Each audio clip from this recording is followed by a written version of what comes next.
পাঠশালায় তোমাদের সকলকে স্বাগত। আজকে আমরা ষষ্ঠ শ্রেণীর কোষে থেকে 1.3-এর একের দাগ থেকে অঙ্কগুলো করব।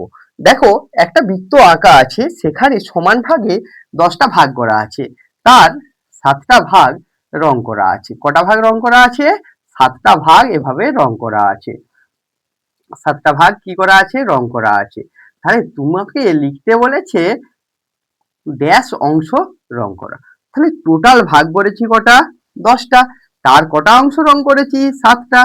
7-এর 10 অংশ রং করা আছে।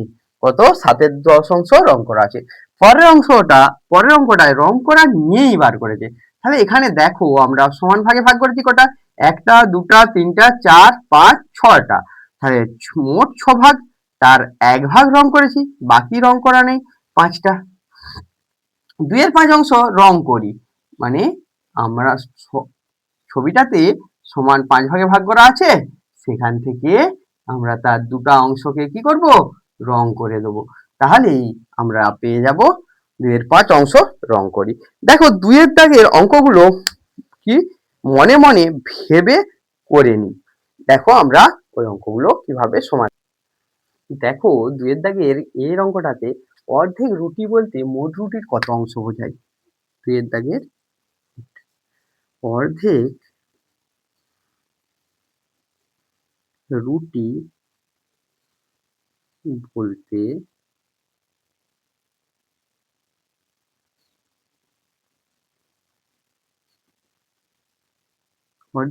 বলতে মোট রুটির 1/2 অংশ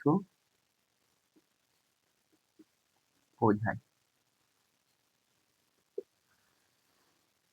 বিয়েরটা দেখো, একটা চকলেট ছিল, তাকে সমান 8 টুকরো করলাম। 1, 2, 8 টুকরো করলাম। এই 8 টুকরোর মধ্যে আমি প্রথমে বোনকে দিচ্ছি। বোনকে ব দিয়ে লিখে দিচ্ছি 3 টুকরো। ভাইকে 2 টুকরো। আর আমি নিজে এগুলো খেয়েছি। দন্তেন্ন দিয়ে লিখেছি। তাহলে বোনকে কটা দিয়েছি? 3 টুকরো। তাহলে বোন পেয়েছে কত? 8টা টুকরো। মোট ভাগ কত? 8টা। তাহলে 8 হর হলো। ক টুকরো পেয়েছে? 3 টুকরো। 3-এর 8 অংশ। ভাই পেয়েছে মোট 8টা টুকরো, 8 অংশ। আর সেখান থেকে কটা? 2টো টুকরো নিয়েছে। আর কে পেয়েছে? আমি নিয়েছি। নিয়েছি। টোটাল 8 ভাগ করেছি, তার 3টা অংশ। বাকি 3টা অংশ থেকে যাচ্ছে। বোন 2টো, আর এটা নিলে নিজের জন্য 3টা রয়ে যাচ্ছে। আমি নিয়েছি 3-এর 8 অংশ। ঠিক একই রকম ভাবে দেখো, সি এর অঙ্কটাতে 1 থেকে 10 পর্যন্ত পূর্ণ সংখ্যাগুলি ও 1 থেকে 10-এর মধ্যে মৌলিক সংখ্যাগুলি তার কত অংশ হয়? এখানে 1 থেকে 10-এর পূর্ণ সংখ্যাগুলি লিখতে বলেছে। 1 থেকে 10-এর মধ্যে পূর্ণ সংখ্যাগুলি লিখি। 10 পর্যন্ত পূর্ণ সংখ্যাগুলি লিখি। তাহলে উত্তরে কি লিখব? 1 থেকে 10 পর্যন্ত পূর্ণ সংখ্যাগুলি হলো সমান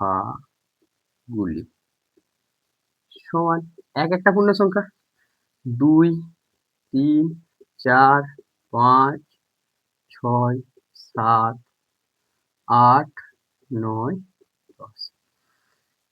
1 থেকে 10 পর্যন্ত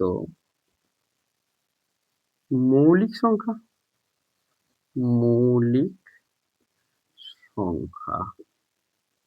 গুলি দেখো, মৌলিক সংখ্যাগুলো কত হবে? 2, 3, 5, 7। অতএব কত অংশ হবে? কটা আছে? 3টা, 4টা, আর এটাই 10টা। 10 অংশ মৌলিক সংখ্যা। তারপর সি এর পরে ডি এর অঙ্কটা। ঝুড়িতে কিছু কমলা লেবু আছে। অর্ধেক লেবু দাদুকে দেওয়ার পর ঝুড়িতে কি বলছে, ডি এর অঙ্কটাতে দেখো তোমরা, ঝুড়িতে কিছু কমলা লেবু আছে। এখানে দেখো ঝুড়িতে কিছু কমলা লেবু আছে। দাদুকে অর্ধেক দেওয়ার পর ঝুড়িতে 2টি লেবু পড়ে আছে। দাদুকে দেওয়ার আগে কত লেবু ঝুড়িতে ছিল? ঝুড়ির ঝুড়ির মোট লেবু গুণিত 1 এর 2 সমান কত? 2টি। তাহলে ঝুড়ির লেবু কত? ঝুড়ির মোট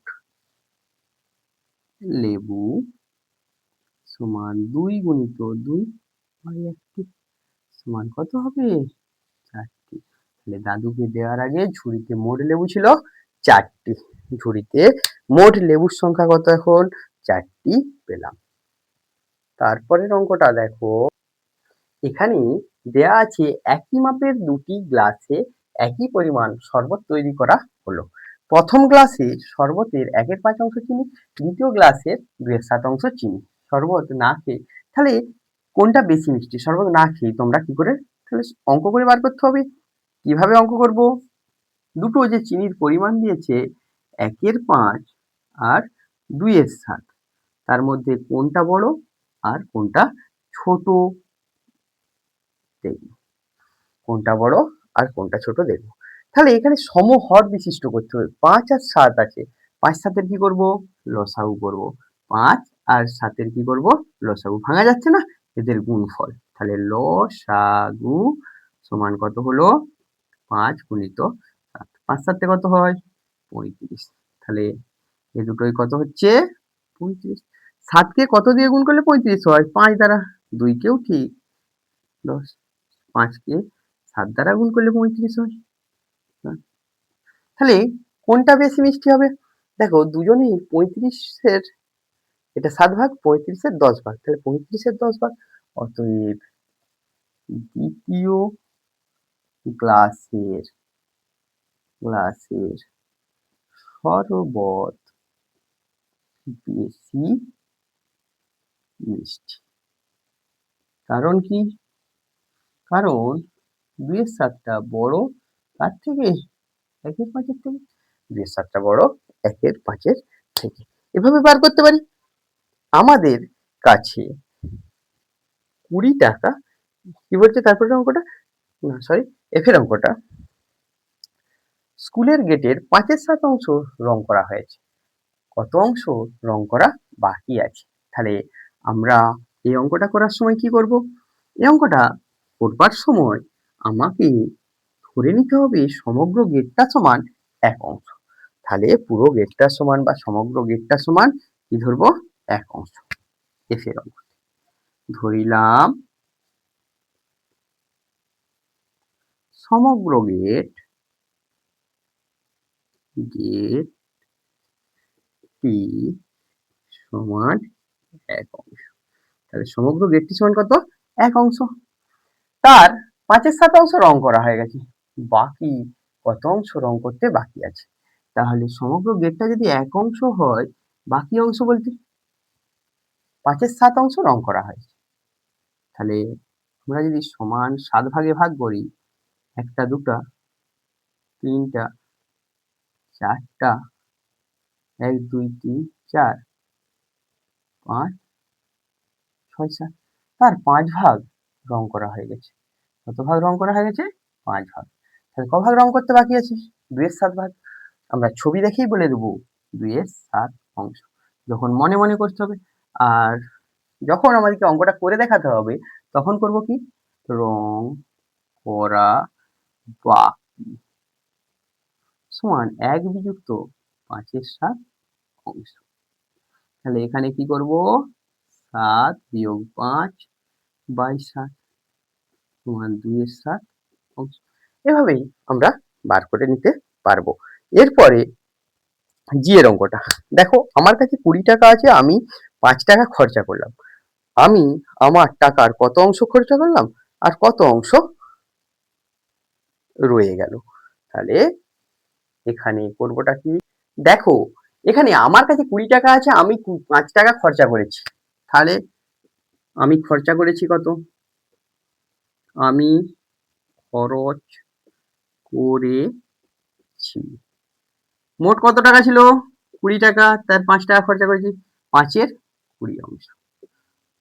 বাকি আছে আমার কাছে আছে কত টাকা? মোট কত টাকা? 20 টাকা। তার খরচটা বাদ দিয়ে দাও অংশ। তাহলে কত হচ্ছে? 15 এর 20 অংশ। তারপরে এরপরে এফ এর অঙ্কটাতে আছে রিজিয়া কাছে 20টি কুল আছে, সে মোট কুলের 2 এর 5 অংশ আমাকে দেবে। রিজিয়া কতগুলি কুল আমাকে দেবে? দেখো রিজিয়ার কাছে কতগুলো কুল আছে? 36টা। রিজিয়ার কাছে কতগুলো কুল আছে? 36টা, তার 2 এর 3 অংশ। তাহলে আমাকে কুল দিয়েছে, আমাকে কুল দিয়েছে সমান কত? 36 এর 2 এর 3 অংশ। 3 দিয়ে কাটো, 12, 24, সে আমাকে কুল দিয়েছে 24টি। তোমাদের গণিত পাঠশালার ক্লাস যদি ভালো লেগে থাকে তাহলে ইউটিউব চ্যানেলে সাবস্ক্রাইব করো, পাশের বেল আইকনটি প্রেস করো এবং ফেসবুক পেজে ফলো করো, লাইক করো, সাবস্ক্রাইব করো, বন্ধুদের মধ্যে শেয়ার করো। Thank you.